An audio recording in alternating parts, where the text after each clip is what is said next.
ऐसी की भावना है कि सर्वे भवत् सुखिनः सर्वे सन्तु निरामया सर्वे भद्राणि पश्यन्तु मा कश्चित् दुर्भाग् भवेत्। जैसा कि आप जानते हैं कि हम जहाँ पर रहते हैं उत्तरम ये समुद्र सीमाग्रे से और दक्षिणम वर्षम तद भारतम नाम भारत ये प्रसंग। हम भारत में निवास करते हैं, हम सबकी भावना का ध्यान रखते हैं। हमारे यहाँ किसी भी प्रकार का भेदभाव महिला और पुरुष में नहीं होना चाहिए। इसके लिए हम उत्तर प्रदेश सरकार के माननीय मुख्यमंत्री जी को एक धन्यवाद ज्ञापित करना चाहेंगे आप वीडियो बहन के माध्यम से कि इस तरह की मुहिम छेड़ी गई है जो निरंतर हम प्रयासरत हैं कि कोई भी महिला बच्ची किसी भी प्रकार से अपने को असुरक्षित न महसूस कर सके, चाहे वो दूर के स्थान पर बैठी हुई हो या कहीं लखनऊ जैसे राजधानी क्षेत्र में निवास करती हो।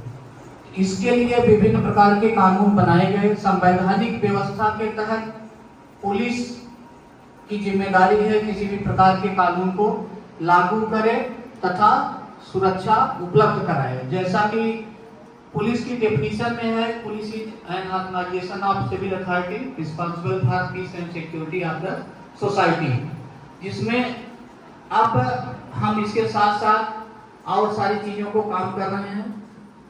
हम बात करेंगे महत्वपूर्ण मुद्दों की, महत्वपूर्ण चीजों की। यहाँ पर आपके सामने एक 2-3 फिल्में हम डॉक्यूमेंट्री प्रेजेंट करेंगे तथा उसके साथ ही साथ हम एक अपनी कार्यप्रणाली प्रदेश लेवल पर महिला एवं बाल सुरक्षा संगठन जो पूरे भारत देश में केवल उत्तर प्रदेश में ही स्थापित किया गया है, 1090 नंबर है उसका। किसी भी स्थान पर बैठी महिला बच्ची कैसे अपने समस्या को निवारण करा सकती है, कैसे पाल करेंगे, उसका हम प्रेजेंटेशन अभी करेंगे। थोड़ी देर में यहाँ प्रोजेक्टर लगाने की व्यवस्था हमारे इस मैनेजमेंट टीम द्वारा की जा रही है। इसके क्रम में यह बताना चाहूँगा कि आप लोग अपने अविचल एवं दृढ़ स्वभाव से अपने महिलाओं बच्चियों के स्वरूप को परिवर्तित कर सकते हो। जब तक कि बेटियां महिलाएं पावक का गोला बनकर नहीं धरती तब तक उन पर लोग हाथ लगाने के लिए आगे बढ़ेंगे और टीवी के बादल की घटाएं तभी छटेंगी जब बिजली की रोशनी जलाने वाले कदम आगे बढ़ाएंगे। वो कहीं और से नहीं आना है, हमारे आपके बीच के हैं। जब तक पुरुषों में श्रेष्ठता का दम्भ नहीं टूटेगा तब तक हम बहन बेटियों को सुरक्षित नहीं कर पाएंगे। जब तक ये खाई बनी रहेगी कि कोई पुरुष सीनियर है और महिलाएं हमेशा जो है अपेक्षित रूप में जीती हैं, उनके लिए कोई राइट्स नहीं, इस खाई को जब तक हम नहीं करेंगे, जब तक ये हम उनका दम नहीं टूटेगा हमारे समाज के पुरुषों का, तब तक हम बराबरी दर्जा नहीं दे पाएंगे। हम किसी मामले में पीछे नहीं है महिलाओं बेटियों के मामलों में, जैसा कि आप लोग निरंतर देख रहे हो और हर तरह से समाचार माध्यमों से या विभिन्न माध्यमों से आपको जानकारियां मिल रही हैं। तो हम इसी क्रम में यदि बात करते हैं किसी स्कूल कॉलेज की, शिक्षा हो, सेवा क्षेत्र हो, व्यवसायिक क्षेत्र हो, घर हो या बाहर, हमें आप लोगों की उपस्थिति की आवश्यकता है। क्या आप लोग ये बता सकते हैं, क्या ये बता सकते हैं कि जब हम कहीं पर जाते हैं चिड़ियाघर घूमने, तो आप चिड़ियाघर में बंद हुए, कहीं पर कोई ऐसा पक्षी है, ऐसा जानवर है, बकरी का बच्चा है, उसकी तरफ सभी लोग हाथ बढ़ा देते हैं। लेकिन अगर कोई शेर का बच्चा है या शेर है तो उसकी तरफ कोई हाथ बढ़ाता है? नहीं बढ़ाता। हमें मानना है कि जितने लोग बैठे हो आप लोग सब क्या हो, इस समाज की शेरनियां हो। अगर कोई हाथ बढ़ाएगा तो उसका परिणाम क्या होगा? शेरनी क्या करती है? हाथ को पंजा मारेगी तो हाथ क्या होगा? अलग हो जाता है। हमें आपको इसी तरह से मजबूत करना है कि बकरी के बच्चे की तरह नहीं बल्कि शेर के बच्चे की तरह आपको रहना है। आपको शेरनियां बन करके समाज में जीना है। ये तभी आप कर पाएंगे जब आप अपने आत्मविश्वास को बना करके रखेंगे। बात करेंगे कि जैसे महिलाओं पर परेशान कौन करता है? पुरुष।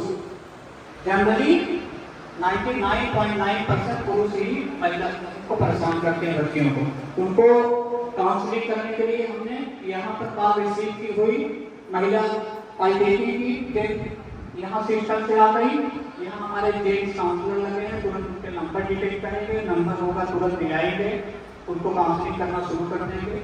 अगर वो नहीं मानते हैं तो तुरंत क्या करते हैं, उनके घर वालों उनका पार्ट डिटेल निकालकर उनके घर वालों रिलेटिव समझाएंगे। अगर उसके बाद वो नहीं मानते हैं फिर उनका लोकेशन हमारे पास रहता है, उनका एड्रेस मिल जाता है, हम उस थाने को दे देंगे जिस एरिया में रहते हैं, वहाँ की पुलिस आएगी, उनको पकड़ के आएगी, घर वालों के आएगी। ये सिस्टम है। इसके बाद इस तरह से हमारी महिला पुलिस लगी हुई है जो कांस्टेबल है, कांस्टेबल वहाँ से फीडबैक लेंगे कॉल करके आपकी समस्या का निवारण हुआ कि नहीं। इसमें कोई 10-90 का भी उपयोग किया है, किसी ने नहीं किया। ये देखिए कैसा आपका अनुभव बताइए मैडम, आपको सहायता मिली थी, आपके पास फीडबैक दिया गया था? जी सर। नाम बताइए, आप ही बताइए। सर मेरा नाम साक्षी मिश्रा है। सर मेरा नाम साक्षी मिश्रा है और मैं रायबरेली डिस्ट्रिक्ट से हूँ, मेरा ब्लॉक कलमोग है। मैंने एक बार किया था कॉल तो मुझे वहाँ से काफ़ी सहायता मिली थी, फिर उसके बाद फिर मुझे कभी परेशान नहीं किया गया। परेशान नहीं किया, फीडबैक भी लिया गया? जी सर। तो उनके लिए ताली बजाइए। चलो मेरे लिए आप स्पेशल हो क्योंकि आपने खुद ही फीडबैक दे दिया कि हम लोग इस तरह से करते हैं। तो आप जब तक सुविधा के विषय में जानकारी नहीं रहेगी तो उस तक विषय तब तक आप सुविधा प्राप्त नहीं कर सकते।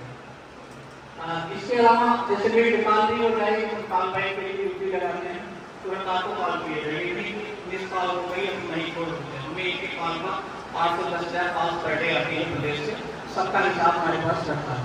112 का जैसे मैंने कहा इंडस्ट्री इमिग्रेशन है, तुरंत कॉल आएगी, हम वहाँ भेजते हैं। साइबर की हमने बता दिया, पुलिस से का मॉडिफाई कंप्लेंट अगर उसने चालान नहीं किया, आप उनको कॉल किया, देन हमारी टीम ने काउंसलिंग किया, उसने क्या किया, तुरंत दूसरा नंबर ले लिया, वो और चालान करेंगे, फिर वो हमारी और भी पार्ट में हो जाता है, बच्ची स्कूल जाएगी, निगरानी करेगा, केसी फेंक सकता है, ट्राई कर सकता है, उसको बहुत तेजी से मॉनिटर करते हैं।